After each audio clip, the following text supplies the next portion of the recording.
Assalamualaikum warahmatullahi wabarakatuh. Jumpa lagi dalam acara Ngobrol Pikiran bareng Guys Halifah. Sore ini saya ditemani oleh Bapak Yusmada Faisal. Selamat datang Pak Yusmada di acara Ngopi Bareng yang bertempat di New Resto di Ancol yang baru kita renov. Suasananya sedemikian indah dan memang Ancol sekarang sedang mengalami banyak perubahan-perubahan Pak Yus. Jadi sebelum Pak Yus bicara tentang Jakarta, kita bicara tentang Ancol dulu. Iya. Dan hari ini saya memakai baju oranye sebagai salah satu kebanggaan sebagai warga Jakarta yang suka dengan Persija, karena Jakarta International Stadion kemarin baru saja memasang toppingnya. Tetapi kita tidak akan bicara tentang itu, kita akan berbicara tentang air di Jakarta dan pengelolaannya. Di sebelah kanan saya ini Pak Yusmada, latar belakang pendidikannya luar biasa. Dia adalah tamatan ITB Pak Yus ya. Ya, ya. Di ITB Fakultas Teknik Sipil. Terus S2-nya di New South Wales University. New South Wales University. Itu ambil apa Pak Yus? Ambil apa waktu itu? Transportasi. Wow. Pantas itu Sudirman Tamrin jadi sebagian rupa. Terus tiba-tiba sekarang ngurusnya danau nih Pak Yus. Iya, sekarang dipercaya oleh Pak Anies untuk ngurusin air. Ngurusin air. Teman-teman ngopi bareng, problem Jakarta selalunya dimasalahkan adalah banjir dan macet. Kali ini kan kita akan bincang-bincang tentang bagaimana pengelolaan air di Jakarta, bukan hanya soal pengerukan sungai, bagaimana pengelolaan danau-danau yang sudah ada, tetapi juga bagaimana muka air tanah di Jakarta seperti apa, ketinggiannya dan bahayanya kalau selama ini kita tetap saja mengambil air dari untuk gedung-gedung tinggi itu dari air tanah. Resikonya apa yang akan kita hadapi sekian tahun ke depan. Pak Yusmada, bisa diterangkan program yang sudah berjalan selama ini apa aja Pak Yus? Jadi gini Pak, Bang Ges ya. Kalau bicara soal air di Jakarta ini, kita harus bicara dulu dari mana sih sumber peron air itu dari mana? Sumber peron air dari mana? Gitu kan. Peron air Jakarta ini ada 3 peron air dari Jakarta. Pertama datang dari hulunya Jakarta. Hulunya Jakarta itu ya Depok, Cibinong sampai ke Bogor. Dia mengalir lewat saluran-saluran kali-kali besar. Ada 13 ya. 13 kali yang menuju ke kota Jakarta ini. 13 kali yang menuju ke kota Jakarta. Kali-kali besar ya, Ciliwung, ya. Sanggerahan, Sunter, Cipinang, Kali Grogol, Jati Kramat, Cakung dan seterusnya ya. Nah itu satu ancaman sendiri itu untuk kota ini. Yang kedua, sumber air dari air Jakarta ini di langitnya Jakarta sendiri. Kalau ada hujan lokal. Hujan lokal itu jatuh di Jakarta sendiri, itu pun harus kita kelola. Ya. Kita kelola. Nah, yang peron yang ketiga adalah ancaman dari laut ini. Dari laut, rob. Laut ini rob, ya, dengan fenomena global warming, muka air naik, ada mekanisme pasang surut, itu. Ini kan. Sekarang ini dulu umumnya kita dipersoalkan dengan ancaman dari hulu. Ancaman ya, dari biasanya hulu. dari hulu yang Sungai Ciliwung meluap, Sunter itu sampai sekarang masih ya. Itu ininya. Nah, yang berikutnya sekarang ini dari hujan lokal pun sudah jadi ancaman. Hujan lokal pun sudah. Hujan ancaman lokal itu. Ditambah lagi kalau bersatulah ada hulu, ada hujan lokal, ditahan lagi sama air laut. Air laut. Sempurnalah Jakarta ini. Sementara daratan Jakarta memang posisinya di bawah. Tambah lagi kondisi persoalan Jakarta ini ada fenomena land subsidence, penurunan muka ini daratan Jakarta, bahkan ya di daerah Jakarta Utara ini udah katakan 40% Jakarta ini sudah di bawah muka laut. 40% Jakarta di bawah muka laut. Di bawah muka laut itu di daerah pesisir Jakarta Utara sampai barat ke timur itu. Itu jadi ini kendala yang membuat ancaman itu lebih besar lagi. Nah, pertanyaan, jadi program apa untuk Jakarta itu? Ya kita harus dekati dari 3 itu. tiga aspek pendekatan itu. dari 3 aspek itu. Soalnya aspek bagaimana ancaman dari hulu. Ancaman dari hulu kan hujan selalu datang, terutama di musim-musim hujan lewat sungai-sungai kita. Caranya ya mau tidak mau ya, untuk meringankan istilahnya Jakarta ini, kita harus tahan air itu di Di hulu. hulunya. Makanya program itu biasanya ini apa, itu kewenangan pusat, pemerintah pusat. Alhamdulillah ya, pemerintah pusat Pak Jokowi lewat Kementerian PU itu sudah ada program, salah satunya membuat bendungan Ciawi, bendungan Sukamahi. Sampai sekarang sudah sejauh mana bendungan itu? Itu yang Pak Yasmul tahu? kalau nggak salah sudah sekitar 70-80%. 70-80%. Kalau nggak salah. Ini direncanakan akhir tahun ini bisa dioperasikan. Direncanakan akhir tahun ini. Kalau itu sudah terjadi sangat membantu untuk Jakarta. Itu banyak menahan air dari hulunya bendungan itu. Bendungan itu. Hulu bendungan itu adalah Das Ciliwung. Das Ciliwung itu ada sekitar 15.000 hektar ya. Itu daerah mulai dari Bogor, Gadok sampai ke arah Cisarua itu. Nah, itu air tertahan itu sekitar, ya dia bisa menahan air sekitar 20-22% lah. Oh, bisa menahan air sekitar 20-22%. Tapi ya itu kalau hujannya di sana. Bagaimana kalau hujannya biasanya gitu kayak seperti yang awal tahun kemarin 2021 ya, Februari. Iya. Bogor aman-aman saja, Bendung Katulampa aman-aman saja, tapi tahu-tahu Manggarai naik karena hujannya mulai dari Bogor sampai Jakarta. Oh. Di Jakarta pun hujan. Nah, itulah yang kita ini, Pak. Hulunya masih juga hujan, sedikit. Hulunya itu adalah hulunya Jakarta, itu kan dari Depok sampai ke Bogor itu. Nah itulah program kita. Ya, sekarang ini bagaimana menahan sejenak air-air itu, bisa sifatnya diresapkan, bisa juga dia di detention, itu menahan sejenak lewat kita membangun waduk-waduk. Membangun waduk-waduk. Membangun waduk-waduk itu. Nah, program sekarang ini mohon doa restunya, tahun ini kita udah memulai membangun 4 waduk besar lah. Membangun 4 waduk besar. Di aliran Kali Sunter itu kita bangun Pondok Rangon. Itu seluas 17 hektar. 17 hektar. 17 hektar. Itu secara hitungan itu bisa memangkas debit banjir Ciliwung itu di hilirnya sekitar 27%. 27%. Sebentar, Pak. Teman-teman ngopi bareng, di tahun ini Pemprov DKI Jakarta akan membangun 4 waduk besar, salah satunya di Pondok Rangon dengan luasan 17 hektar, dan itu akan mampu menahan debit air sebanyak 27%. Ya, sekitar 27%. Terus di selain Pondok Rangon mana lagi? Nah, itu aliran Sunter. Aliran berikutnya adalah namanya Kali Krukut. Kali Krukut. Kali Krukut kan muaranya yang ke Kemang sampai ke arah Karet, Ben Hill itu ya. Iya. Nah, itu di daerah hulunya di Berigip, namanya di Berigip, Ya. daerah Cipedak, Jagakarsa.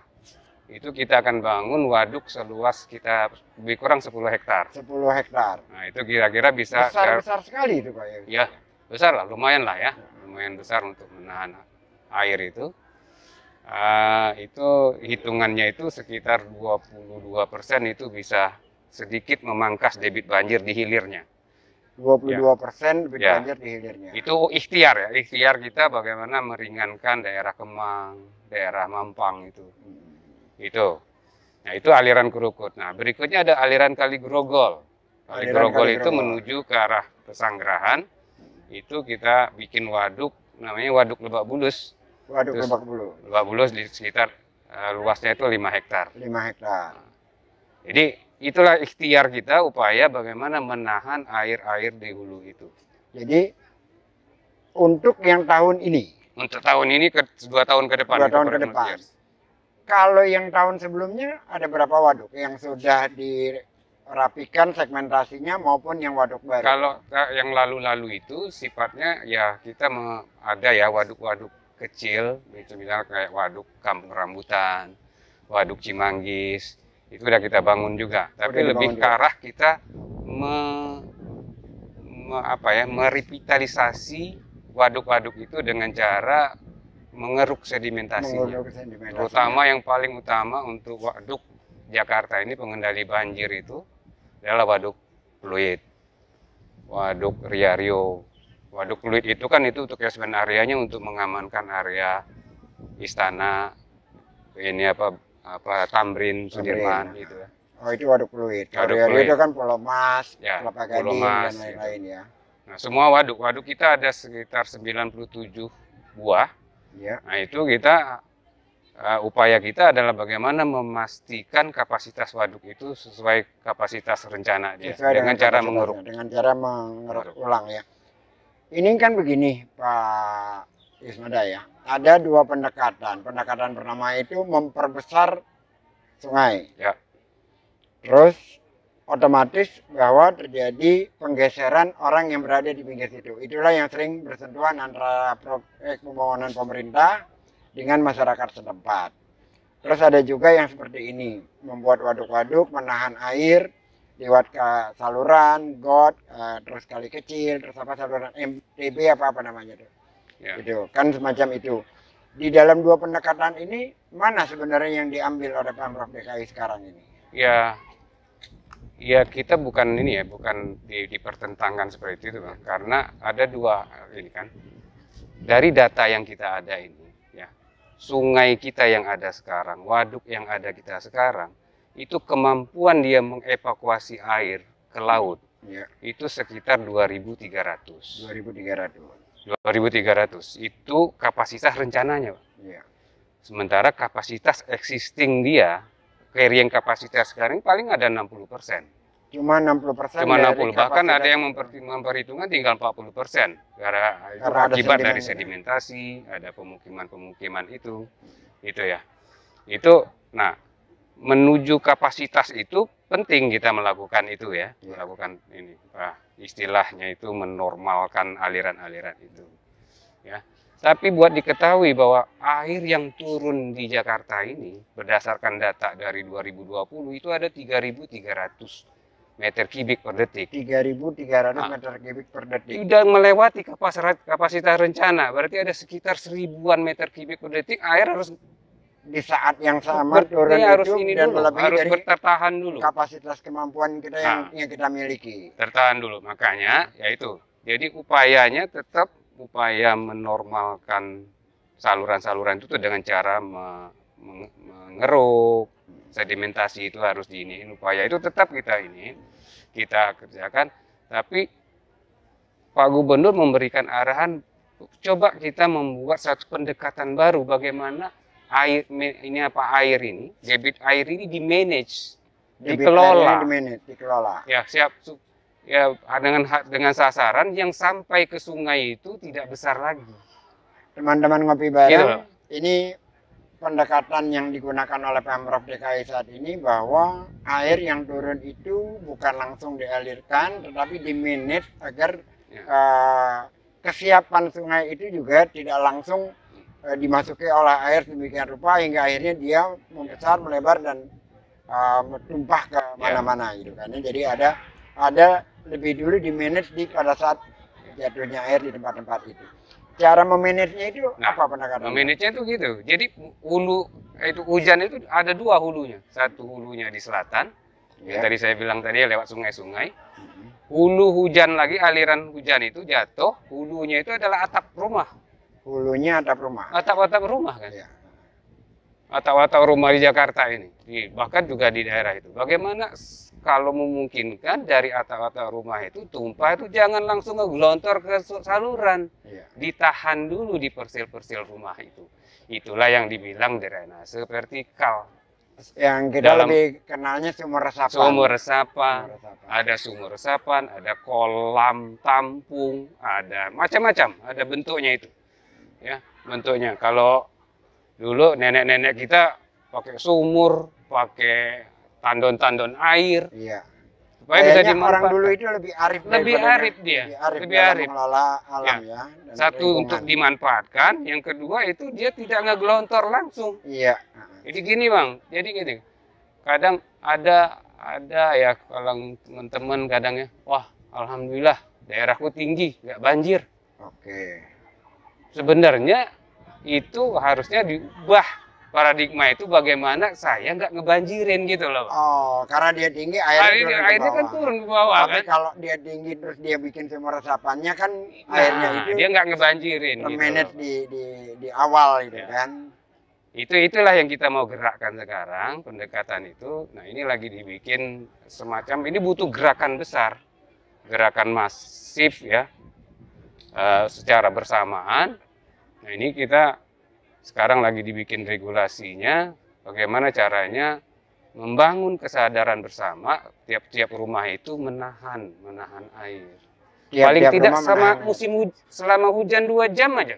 Oke. Tidak ini. Teman-teman ngopi bareng, ini menarik karena tentu saja banyak hal tidak bisa ditangani oleh pemerintah sendiri. Betul. Dalam hal ini pemerintah DKI, pemerintah provinsi, tetapi juga ada partisipasi daripada masyarakat untuk juga bersama-sama bagaimana mengelola air di Jakarta. Salah satunya adalah Pemprov DKI menginginkan adanya sumur-sumur resapan di tiap rumah. Pertanyaan selanjutnya adalah, adakah bantuan dari Pemprov DKI, terutama dalam hal ini sumber daya air, terkait dengan pengadaan sumur resapan di rumah-rumah warga? Nah, ya itu menarik. Apakah itu sosialisasi, apakah itu alatnya atau apanya? Gitu. Secara pedoman sudah kita garap ya, sudah kita bikin pedomannya bagaimana membuat sumur resapannya. Bahkan nanti ada forum-forum asistensi ke rumah. Tinggal sekarang ya ini kita harus melakukan pendekatan terstruktur ya lewat formulasi pengawasan bangunan. Pengawasan bangunan.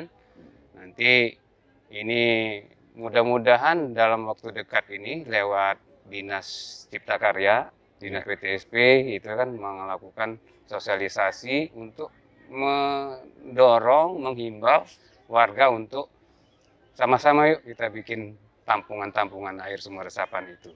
Jadi dari pemerintah provinsi terlibat ya? Terlibat. Nah, sementara yang kita sendiri, kita ada sendiri pendekatan APBD itu di ruang-ruang publik. Di ruang-ruang publik. Nah, taman, trotoar, atau ini misalnya juga bisa juga nanti di gedung-gedung kantor pemerintah. Bahkan sekarang ini kita berharap masjid ya, masjid, gereja atau apa, kita dorong itu nanti untuk dimasukkan sana sebagai bentuk percontohan itu. Tapi itu sangat kecil Pak Anggeseng, paling 10% ya.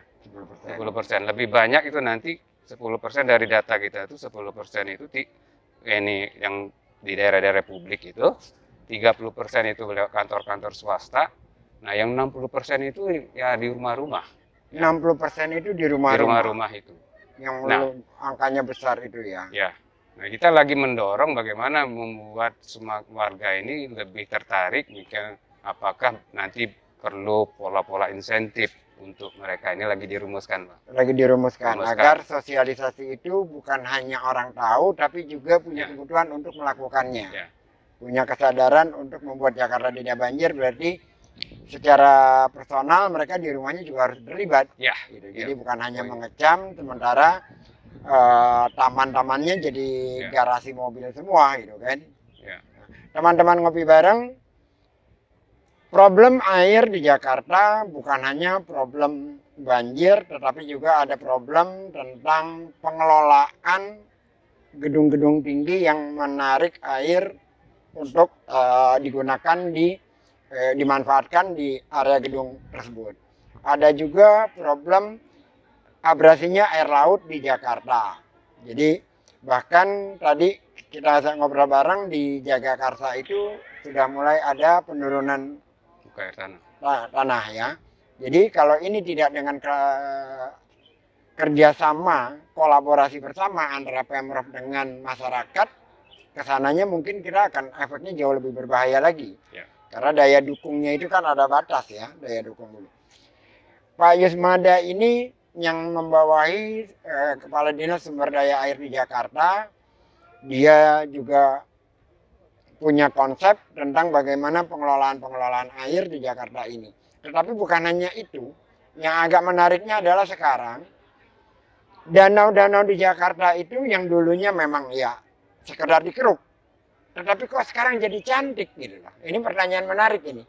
Ada pendekatan apa di sumber daya air ini, saya kalau melihat posting-posting di Twitternya itu, danau, ada pohon-pohon, ada matahari yang sedang tenggelam.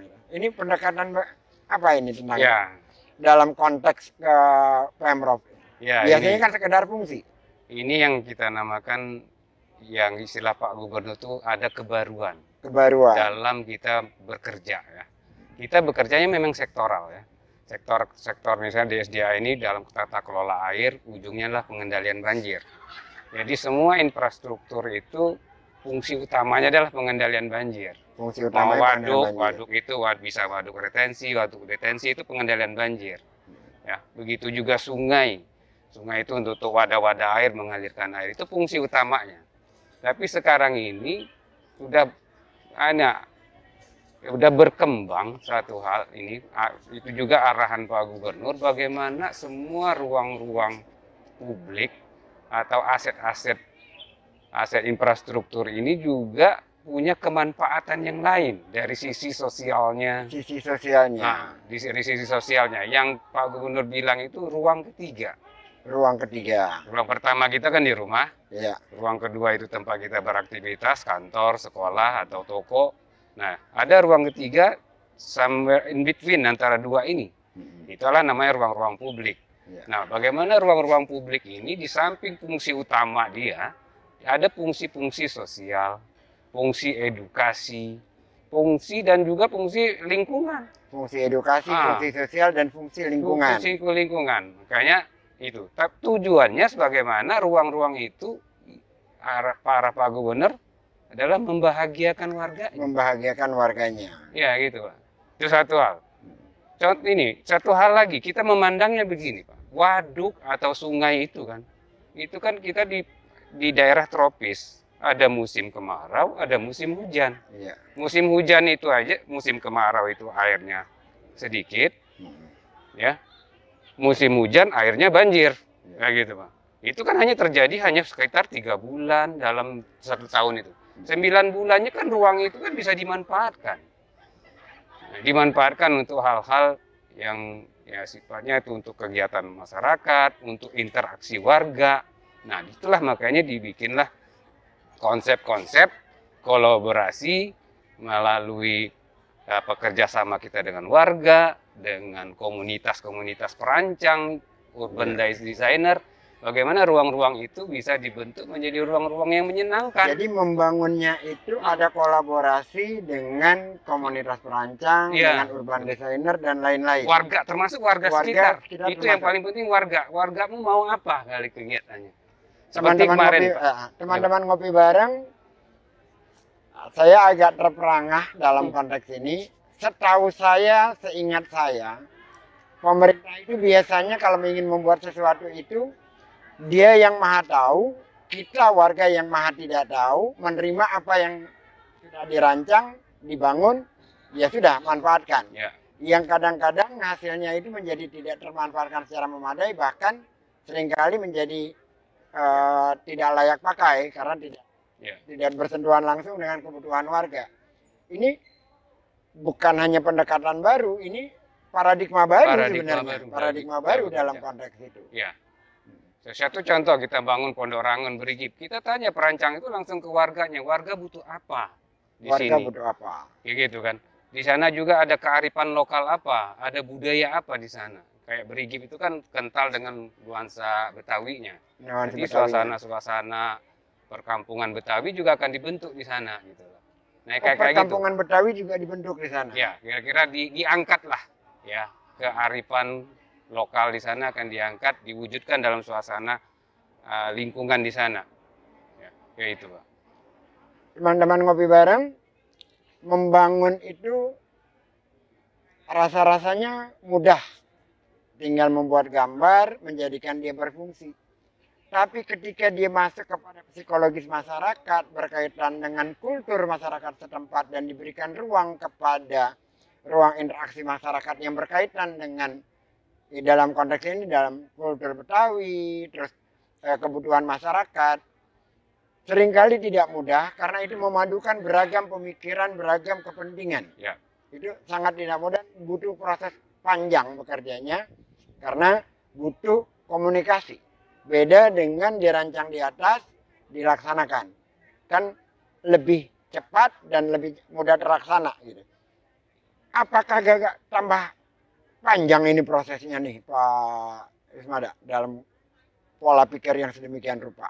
Ya kalau kita berdasarkan konteks masa lalu seakan-akan menambah simpul kerja kita ya. Iya, betul. Tapi sebenarnya kita sekarang ini bekerjanya itu ujungnya outcome apa kemanfaatannya apa? Bukan maunya kita, Pak. Maunya manfaat kita, misalnya seorang desainer, pengennya maunya kita harus betulnya maunya masyarakat. Ini kan hanya shifting, mengganti pola pikiran aja, peralihan berpikir aja. Sebenarnya nggak ada. Kita semuanya merancangnya itu kalau dulu barangkali perancangan itu berdasarkan kemauan kita ini, yang kita itu berdasarkan pandangan kita terhadap masalah itu. Nah sekarang itu kita balik, masyarakatlah yang paham persoalan wilayahnya. Masyarakat yang paham persoalan wilayahnya.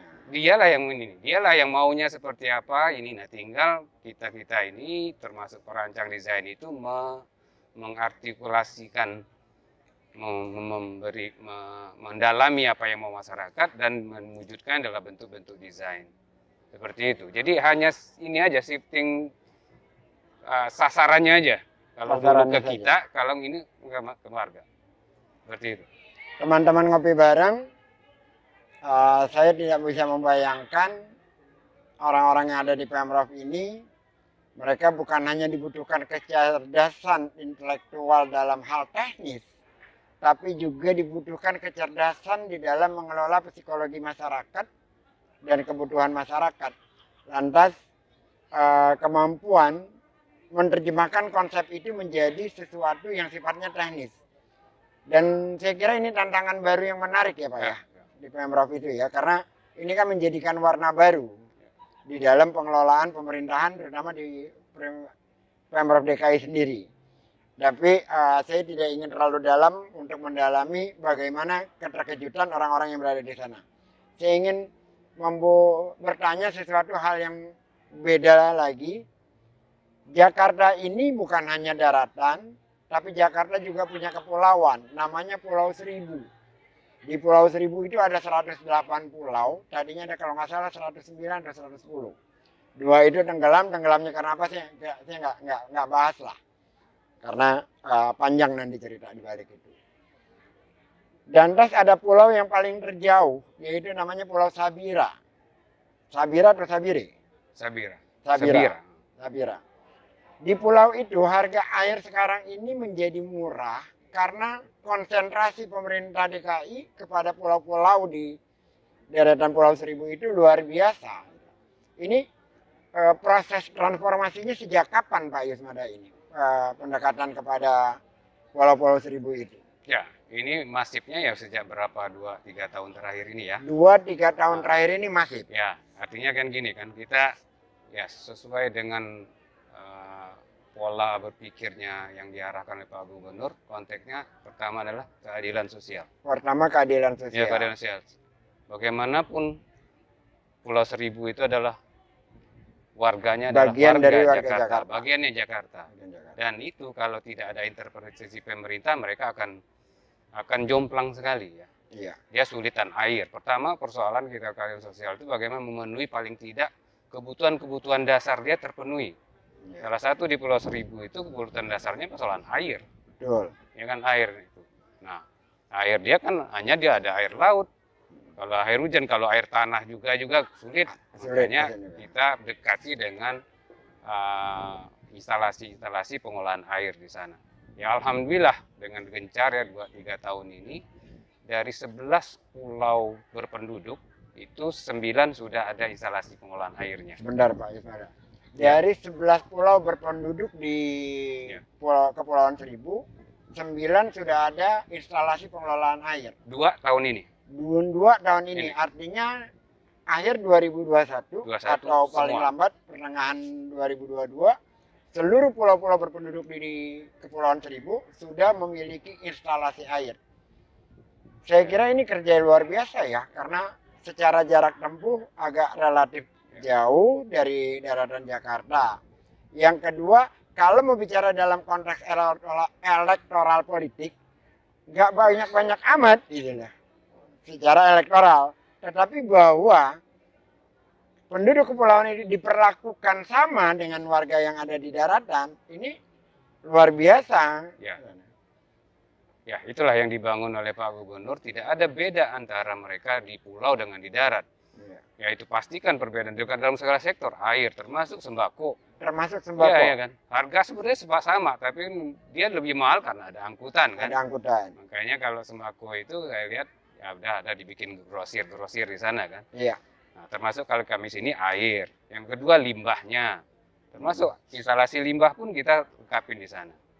Instalasi limbah pun di. Ya, instalasi limbah. Karena kalau itu limbah kan mencemarin laut kan jadi pencemaran lingkungan. Makanya dilengkapi dengan 2 di sana. Ada pengelolaan air bersih, sama pengelolaan air limbah. Air bersih dipakai, masuk ke air limbah, berputar-putar dia di sana. Iya. Jadi air bersih, diolah, dipakai, jadi limbah dipakai, muter. Jadi ada recycle di sana. Ada recycle di sana ya. Pak Yusmada, terima kasih banyak sudah hadir di acara ngobrol pikiran bareng Kiai Khalifah sore ini. Teman-teman ngopi bareng, banyak topik yang kita bicarakan sore hari ini, dari mulai pengelolaan air, pengelolaan banjir di Jakarta, sampai kepada muka air tanah, dan juga bagaimana masyarakat di pulau-pulau di Kepulauan Seribu itu sekarang tingkat kebutuhan pada airnya sudah jauh membaik dibanding di masa lalu. Bahkan 11 pulau, 9-nya sudah mendapatkan akses kepada air, dan 2 pulau berpenduduk di tahun ini juga akan mendapatkan akses kepada air bersih. Saya kira kerja yang luar biasa, bukan hanya kerja administrasi, tapi ini kerja akhirat kayaknya Pak. Ya, kira-kira itulah. Ini karena kan bagaimana membuat masyarakat itu sejahtera, masyarakat itu termudahkan, itu juga ada berkaitan dengan langit kan, gitu kan ya. Pak Yusmada, terima kasih banyak sudah hadir di acara ngopi bareng. Moga-moga COVID akan segera berlalu. Amin. Agar kita bisa bekerja lebih kencang lagi. Amin. Sore ini ada Bapak Berto, Direksi Ancol, dia Direksi Properti, akan memberikan merchandise dari Ancol. Silakan Pak Berto. Iya. Makasih Pak. Iya, makasih ya Pak. Iya Pak. Iya Pak. Makasih. Oh ya. Acara ini kolaborasi antara Ancol dengan Transjakarta dan Bank DKI. Insya Allah kita jumpa lagi dengan tema dan hari yang akan datang. Salam, sampai jumpa lagi di minggu yang akan datang. Terima kasih.